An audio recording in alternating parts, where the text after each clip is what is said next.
spoke with concentration of mind, so his words are without errors. Agivisana, the Tathagata, teaches the Dharma to others only to give them knowledge. When the talk is finished, Agivisana, then I steady my mind internally, quieten it, bring it to singleness, and concentrate it on that same sign of concentration as before, in which I constantly abide.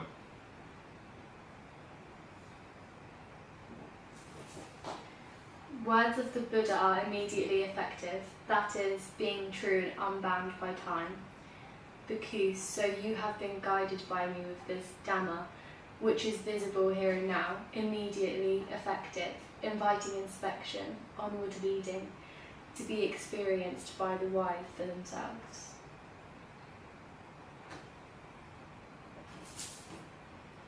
All of the words of the Buddha from the day of enlightenment are just. Monks, whatever the warfarer utters, speaks and proclaims, between the day of his enlightenment and the day of which he passes utterly away, all that is just so, and not otherwise.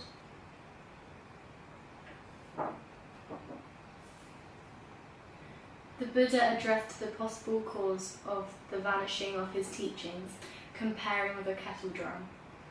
Bhikkhus, once in the past the Dasarahas had a kettle drum called the Samana, Anaka. When the Samana became cracked, the Dasarahas inserted another peg. Eventually, the time came when the Samana's original drumhead had disappeared, and only a collection of pegs remained. So too, Bhikkhus, the same thing will happen with the Bhikkhus in the future. When those discourses spoken by the Tathagata that are deep in meaning, supramundane, dealing with emptiness, are being recited, they will not be eager to listen to them, nor lend an ear to them, nor apply their minds to understand them, and will not think those teachings should be studied and mastered.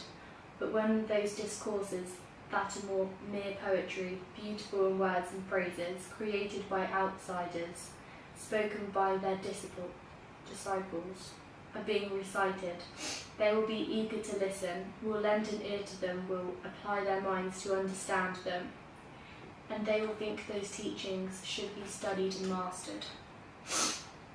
In this way, Bhikkhus, those discourses spoken by the Tathagata that are deep in meaning, supramundane, dealing with emptiness, will disappear.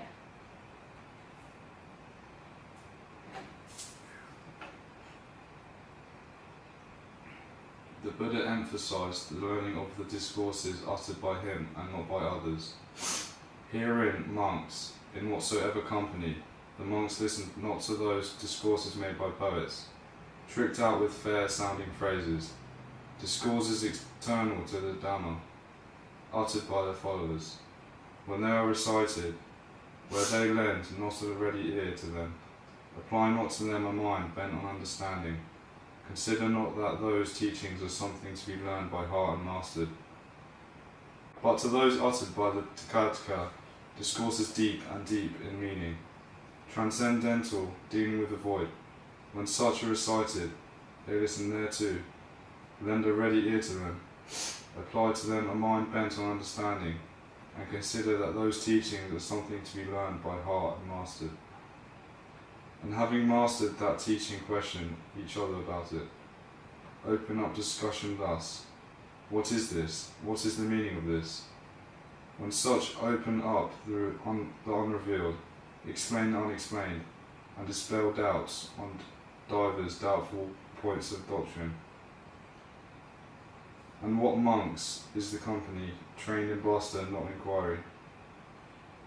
Herein, monks, in whatsoever company, the monks listen not to the discourse uttered by the Tathagata, discourses deep in meaning, transcendental, dealing with the void, when they are recited, where they lend not a ready ear to them, apply not to them a mind bent on understanding, consider not that those teachings are something to be learned by heart and mastered, when those discourses made by poets, tricked out with fair-sounding phrases, discoursed eternal to Dharma, uttered by their followers. When such are recited, they listen thereto, lend a ready ear to them, apply to them a mind bent on understanding, and consider that those teachings are something to be learned by heart and mastered.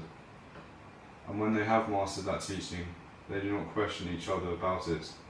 Do not open up a discussion thus, what is this? What is the meaning of this? When they neither open up the unrevealed nor explain the unexplained, nor dispel doubts on divers doubtful points on doctrine. Such a company, monks, is called trained in bluster, not an inquiry. And what, monks, is the company trained in inquiry, not trained in bluster? Herein, monks, in whatsoever company, the monks listen not to those discourses made by poets, tricked out with fair-sounding phrases, discourses external to Dharma, uttered by their followers. When they are recited, that they lend not a ready ear to them, apply not to them a mind bent on understanding, consider not that those teachings are something to be learned by heart and mastered, but to those uttered by the Tathagata, discourses deep in meaning, transcendental, dealing with the void. When such are recited, they listen thereto, lend a ready ear to them, apply to them a mind bent on understanding, and consider that those teachings are something to be learned by heart and mastered. And having mastered that teaching, question each other about it. Open up discussion thus, what is this? What is the meaning of this? And such open up the unrevealed, explain the unexplained, and dispel doubts on divers doubtful points of doctrine. Such a company is called trained in inquiry, not in bluster. These are the two companies, and of these two, the latter has the preeminence.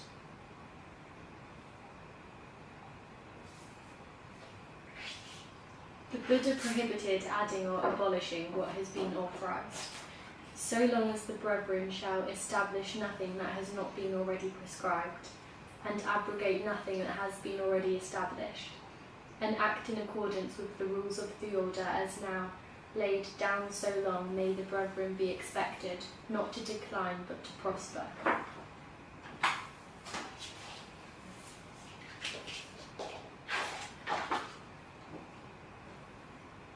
His disciple, despite being an arahant, is just a follower of Buddha's path.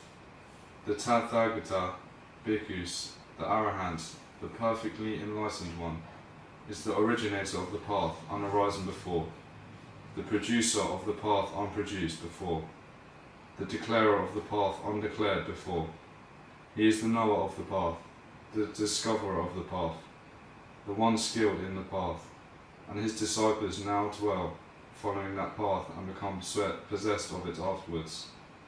This bhikkhus is the distinction, the disparity, the difference between the Tathagata, the arahant, the perfectly enlightened one, and a bhikkhu liberated by wisdom.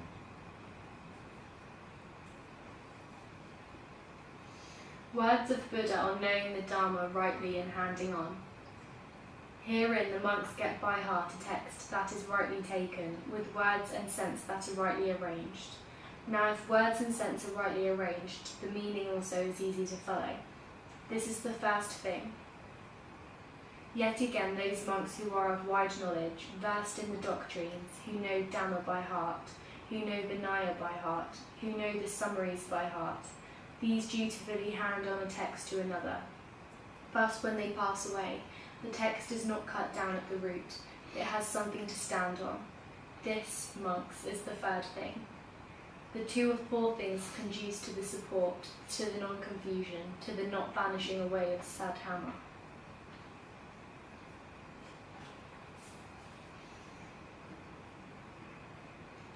The Buddha taught criteria to ensure conformity of his teaching.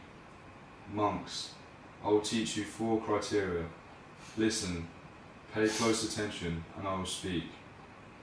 1. A brother may say thus, from the mouth of the exalted one himself have I heard, from his own mouth have I received it. This is the truth, this the law, this the teaching of the Master. 2. A brother may say thus, in such and such a dwelling place there is a company of the brethren, where their elders and leaders. From the mouth of that company have I heard, face to face have I received it. 3. A brother may say thus, in such and such a dwelling place there are dwelling many elders of the order, deeply read, holding the faith as handed down by tradition, versed in the truths, versed in the regulations of the order, versed in the summaries of the doctrines and the law. From the mouth of those elders have I heard, from their mouth have I received it. 4. A brother may say, in such and such a dwelling place there is there living a brother, deeply read, holding the faith as handed down by tradition, versed in the truths, versed in the regulation of the order, versed in the summaries of the doctrines and the law. From the mouth of that elder have I heard. The words spoken, brethren, by that brother should neither be received with praise nor treated with scorn. Without praise and without scorn, every word and syllable should be carefully understood, and then put beside the sutters, and compared with the rules of the order. If when so compared they do not harmonize with the sutters, and do not fit in with the rules of the order, then you may come to the conclusion, verily, this is not the word of the Exalted One, and has been wrongly grasped by the brother. Therefore, brethren, you should reject it. But if they harmonize with the sutters and fit in with the rules of the order, then you may come to the conclusion, verily, this is the word of the Exalted One, and has been well grasped by that brother.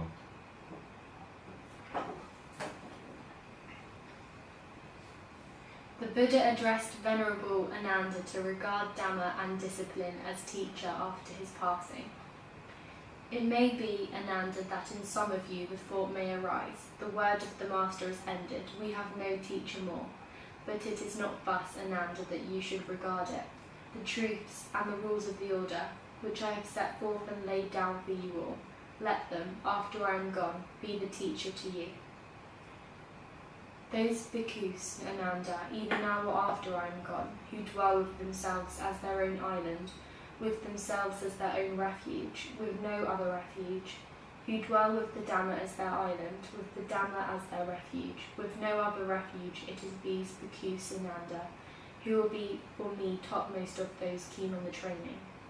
Ananda, when there are two men living, he under whom there occurs a breach of this good practice, he is the last man among them. Therefore, Ananda, I say to you, continue this good practice instituted by me, and do not be the last man.